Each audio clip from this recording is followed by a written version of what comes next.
नमस्कार दोस्तों, हाल ही में जर्मनी के शहर म्यूनिक में म्यूनिक सिक्योरिटी कॉन्फ्रेंस 2025 का आयोजन किया गया, जिसमें डॉक्टर एस जयशंकर को बुलाया गया टू रिप्रेजेंट इंडिया।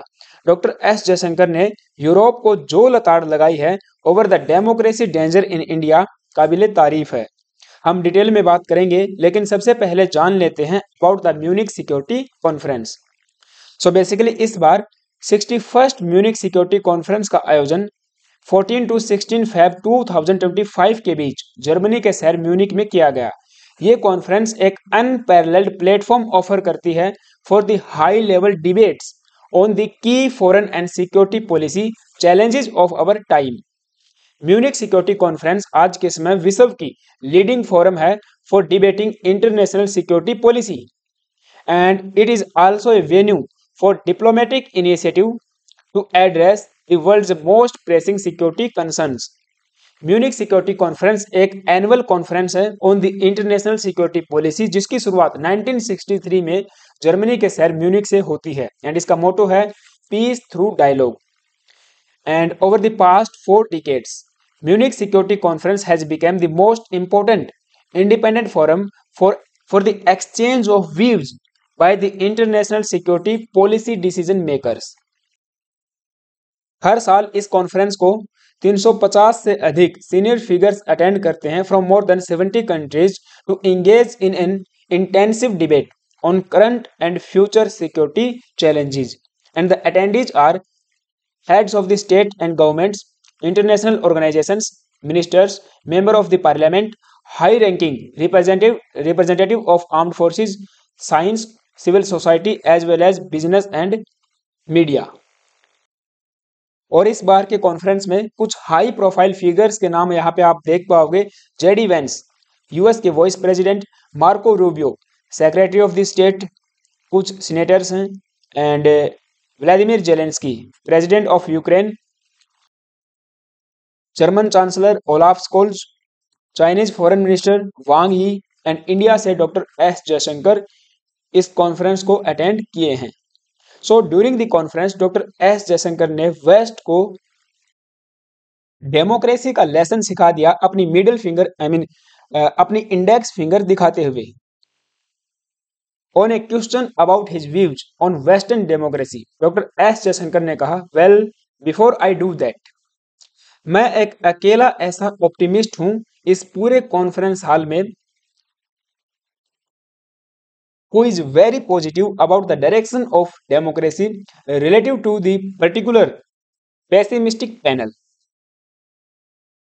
आगे इन्होंने कहा, मैं इसकी शुरुआत अपनी फिंगर तुम्हें दिखाते हुए करता हूं, and don't take it badly, it is the index finger, ये मिडिल फिंगर नहीं है, it is the index finger, and there is a mark you see on my nail, it is a mark of a person who just voted.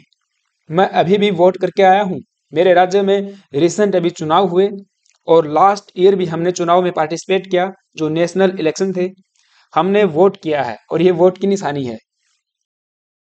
और चुनाव के बाद किसी भी प्रकार का डिस्प्यूट सामने नहीं आया। एंड आज हम देख पा रहे हैं कि डिकेड्स एगो जितना वोट परसेंटेज था, उसमें 20% का इजाफा हमको देखने को मिला है। तो हमारी जो डेमोक्रेसी है वो अपनी लाइन पे है।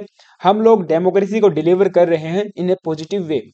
सो the first message is that somehow democracy is in trouble globally, world wide. I am sorry I have to differ with it. मैं आपसे बिल्कुल डिफरेंट व्यू यहाँ पे रखता हूँ। I mean right now we are living well, हम लोग अच्छे से जी रहे हैं, and we are voting well, we are optimistic about the direction of our democracy, and for us democracy is actually delivered in India. Western leaders के सामने, जिसमें यूएस सीनेटर भी शामिल थे, डॉक्टर एस जयशंकर ने साफ साफ शब्दों में अपनी बात कही। ये कहते हैं, the West treated democracy as a Western characteristic, and West had been Beijing encouraging non democratic forces in the Global South. और कई सारे पॉइंट्स जो है यहाँ पे नोटिस किए जा सकते हैं। यूरोप एंड वेस्ट हमेशा बिजी रहते हैं नॉन डेमोक्रेटिक फोर्सेस को एनकरेज करने में। आप बांग्लादेश का एग्जाम्पल ले लीजिए। एक इलेक्टेड डेमोक्रेटिक गवर्नमेंट को उखाड़ फेंका और एक पपेट एस्टेब्लिशमेंट को वहां पे बैठा दिया। हमारे पड़ोसी मुल्कों की बात कर सकते हैं, Myanmar, Maldives, Sri Lanka, Nepal, even Pakistan and even विश्व भर में रेजिम चेंज के बहुत सारे एग्जाम्पल आपको मिल जाएंगे। इंडिया में भी जो फॉरेन एलिमेंट्स एंड आउटलायर्स हैं, वे नॉन डेमोक्रेटिक फोर्सेस को ताकत देते हैं, उनसे इंगेज होते हैं एंड इंडिया में जो डेमोक्रेसी है उसको डिस्टेबलाइज करने का काम करते रहते हैं। और इनमें वेस्टर्न डिप्लोमेट्स का नाम टॉप लिस्ट में आता है। इसीलिए डॉक्टर एस जयशंकर ने स्लैम किया है वेस्टर्न इन्वॉयज को for reaching out to outliers in India. जो वेस्टर्न एंड यूरोपियन इन्वॉयज हैं, जो डिप्लोमेट्स हैं इंडिया में, वे भारत के आंतरिक मामलों में बहुत ज्यादा इंगेज रहते हैं। जो हमारे इंटरनल अफेयर्स हैं वहां उनकी इन्वॉल्वमेंट बहुत ज्यादा दिखाई देती है। चाहे आप किसी भी इशू को उठा के देख लीजिए, चाहे केजरीवाल का जेल जाना हो, चाहे हमारे देश में फार्मर प्रोटेस्ट हो, रेसलर्स का प्रोटेस्ट हो, बांग्लादेश पश्चिम बंगाल में यदि प्रोटेस्ट हो, हमारा नेशनल इलेक्शन हो, एवरीवेयर ये सब अपनी स्टेटमेंट्स या अपनी कमेंट्स देते हुए दिखाई देंगे। और जो एंटी लोग हैं उनसे मिलते हुए दिखाई देंगे, उनके साथ मीटिंग्स करेंगे, चाहे जम्मू कश्मीर का इशू क्यों ना हो, जो हमारी नेशनल सिक्योरिटी का इशू है। तो हर जगह हमें वेस्टर्न इन्वॉयज की इन्वॉल्वमेंट दिखाई देती है। इसीलिए डॉक्टर एस जयशंकर ने कहा कि देखिए, जो वेस्टर्न इन्वॉयज आज के समय कर रहे हैं, यदि मेरा कोई एम्बेसडर अगर उसका एक फ्रैक्शन भी कर देना, आप लोग हथियार उठा लोगे। इनके एग्जैक्ट वर्ड्स हैं, every country has its mainstream politics. It has its outliers.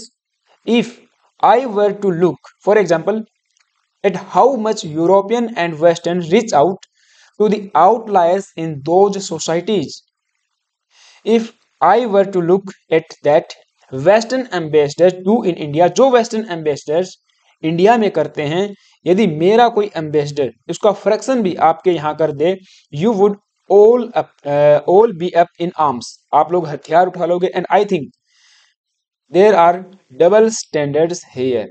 तो आपका जो डबल स्टैंडर्ड है वो यहाँ पे एक्सपोज होता है।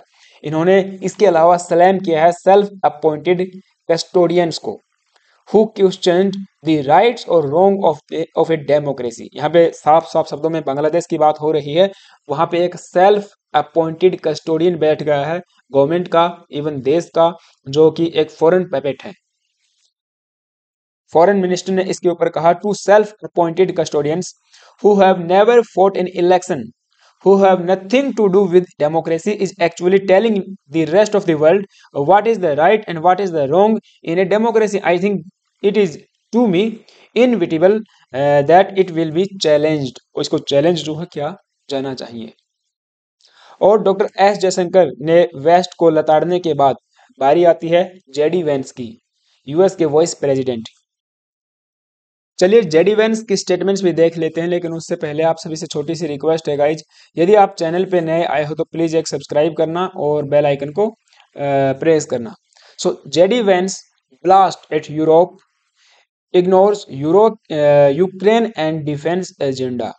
जब जेडी वेंस इस कॉन्फ्रेंस को अटेंड करने आए तो यूरोपियंस को, या जर्मनी, इवन जर्मनी यहाँ पे स्पेसिफिकली नाम लिया जा सकता है, उनको ये उम्मीद थी कि JD Vance Ukraine and defence agenda के ऊपर बात करेंगे। लेकिन म्यूनिक सिक्योरिटी कॉन्फ्रेंस में एक बार भी इन्होंने यूक्रेन एंड डिफेंस एजेंडा को लेकर कोई बात नहीं की।